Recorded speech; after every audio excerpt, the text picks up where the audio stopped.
Welcome back to the House of Pain on the Common Man. Dan Cole, along with Dennis Thompson, who's the founder of the ARP Wave Clinic. Several questions I want to get to from some of the listeners include this. I have had shoulder problems for years and told I have a frozen shoulder. Can you help me? Let me ask a question before we get to the answer to the question. What is frozen shoulder, and then can you help? Yes, and there is no such thing as frozen shoulder. However, in medicine, it's called adhesive capsulitis.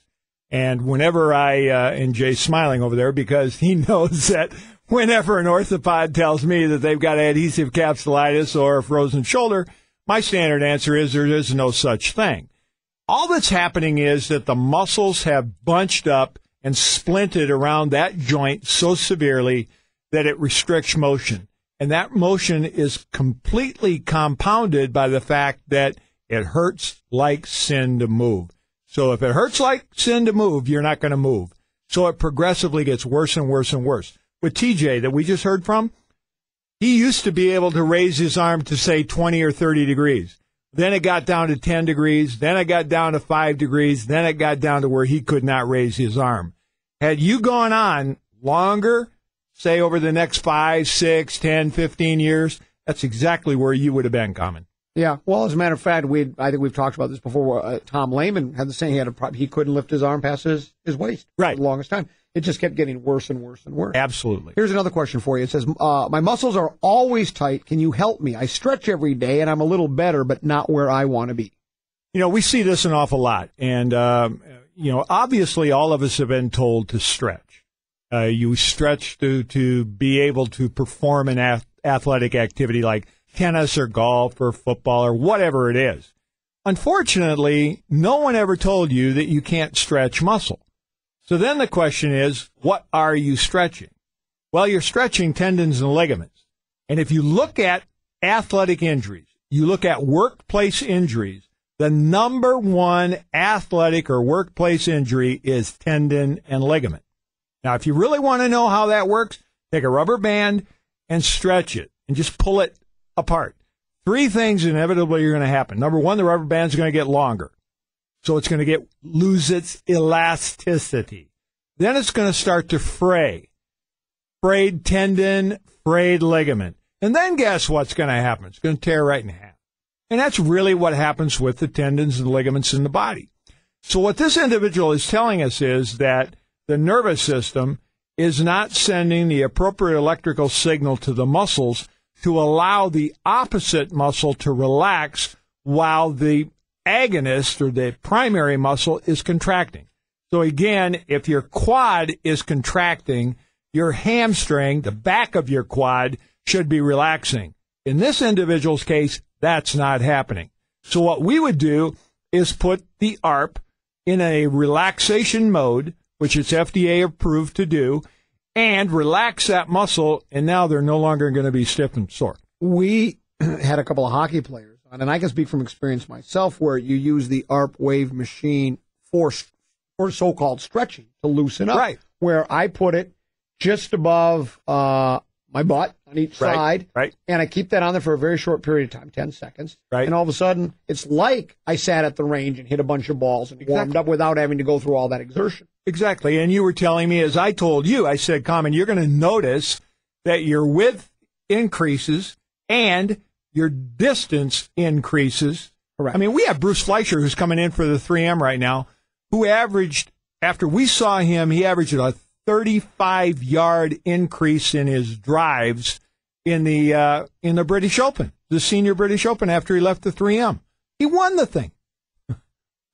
That's not a bad deal. Not many guys wouldn't have 35 extra yards. Exactly. My guess is some of the guys on tour wanted to check, have his club tested. They thought he was using one of those illegal those loaded clubs with trampoline effect. Yep. Here's another question. Speaking of golf, it says, I play golf every day, and I'm always sore, and it takes me 4 to 5 holes to warm up, and after a round, I really stiffen up.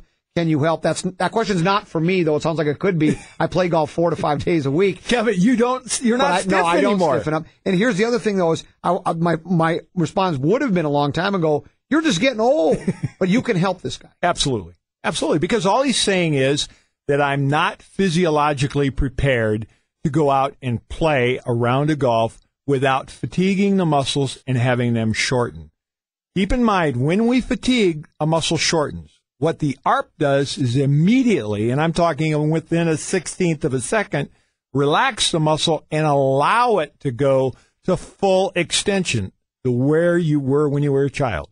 So you instantly recover. Well, you have some amazing stories about marathon runners and the recovery that you can, the rapid recovery you can have for a marathon runner. Yeah, as a matter of fact, we just had a marathon runner in this week who just ran Grandma's, and 2 weeks prior to that race, she had a torn hamstring and was told by her doctor that she would not be able to compete. She's been training for 7.5 months, and she's now told she can't compete.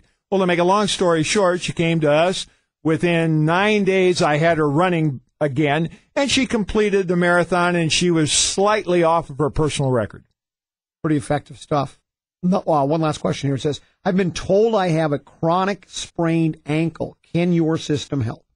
Yes. Now, this is the second time I've seen this. We had a very well-known dentist here in town who had exactly the same situation. And when he came into me and he told me, he said, I've been diagnosed with a chronic sprained ankle, I looked at him like, what are you talking about? He had a brace on his leg. He had a brace on his ankle, couldn't put any pressure on his ankle at all. And based on the experience that I had with him, I can categorically tell you that, yes, we can reverse that very quickly because it's not an ankle problem. The problem is coming from muscles that are not supporting the ankle, and they're in a protection state. So all we do is get them out of that protection state, build up the strength to where they do the job they're supposed to do, and no more chronic sprained ankle. People want more information. This is what they do. They should call 952-431-9708, 952-431-9708, or go to arpwave.com. That's arpwave.com.